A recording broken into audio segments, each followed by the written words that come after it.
오늘은 국제유가 중간점검 그 두 번째 시간입니다. 지난 시간에는 공급 측면에서 국제유가의 중간점검을 해봤다면 이번에는 수요 측면을 살펴보도록 하겠습니다. 일단 전 세계 원유의 수요가 어떤 상황인지를 살펴봐야 되겠죠. 일단 포스코 경영연구원에서는 오펙의 이야기를 인용했습니다. 오펙의 이야기이기 때문에 무조건 객관적이라고 볼 수는 없겠지만 그래도 이야기를 한번 들어보도록 하죠. 일단 올해 전 세계 원유 소비가 전년 대비해서 하루 평균 125만 배럴이 증가하게 될 것이다 라는 전망을 내놨습니다. 그런데 여기에서 가장 중요한 국가가 있습니다. 바로 중국인데요. 중국은 전 세계 원유 시장에서 두 번째로 원유를 많이 소비를 하는, 수입하는 그런 국가이기 때문입니다. 일단 중국을 바라볼 때에는 실물 지표가 걱정된다는 점을 간과할 수가 없겠죠. 지난 5월에 발표됐던 실물 지표를 보더라도 그렇습니다. 지난 5월에 중국의 고정자산 투자가 9.6% 증가하는 결과를 보였는데 일단 예상치였던 10.4%를 밑돌았습니다. 하지만 이 중국의 고정자산 투자 증가율이 한 자릿수를 기록했던 것은 16년 만에 처음이라고 합니다. 그렇다 보니까 이런 중국의 실물 경제 지표가 악화되면서 중국의 원유 수요가 줄어드는 것 아니냐 이런 우려감을 갖게 하는 것이죠.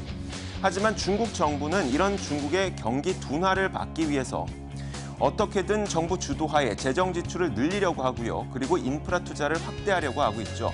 그렇다 보니까 중국의 원유 수입은 지금 보시는 것처럼 꾸준히 지속적으로 늘어나고 있습니다. 물론 단기간에 보자면 그 원유의 수요가 줄어들기도 늘어나기도 하지만 장기간으로 보면 이렇게 꾸준히 늘어나고 있죠.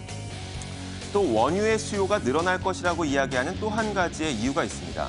바로 상업적인 저장과 전략 비축유의 수요가 있다는 것인데요. 이 전략 비축유라고 하는 것은 석유 파동이 발생하거나 혹은 전쟁과 재난 같은 것이 발생을 했을 때 석유 공급에 차질이 발생할 수밖에 없습니다. 그때를 대비해서 미리 비상시에 사용할 수 있는 석유 물량을 저장해 놓는 것을 바로 이 전략 비축유라고 하는데 이런 전략 비축유는 비싼 시기에 사지 않습니다. 저유가 시기에 많이 확보를 하게 되죠. 실제로 미국은 2016년 3월 기준으로 살펴보자면 사상 최대치 총 12억 1,300만 배럴의 전략 비축유를 확보해 놨다고 합니다. 그런데 지금이 저유가 시기이기 때문에 더 많은 전략 비축유를 확보할 가능성이 있다고 해석을 할 수가 있는 것이고 중국도 마찬가지입니다.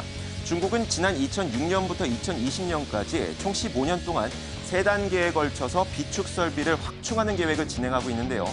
작년 말을 기준으로 봤을 때 일단 전략 비축유를 1억 9,100만 배럴 확보해놨고 저장 설비도 2,869만 제곱킬로미터를 확보해 놨습니다. 그런데 얘기를 했던 것처럼 2020년까지 전략 비축유를 더 크게 확보를 할 예정이죠. 그러니까 이런 수요가 이 중국의 수요를 더 늘려줄 수 있을 것이다 라고 볼 수도 있는 겁니다.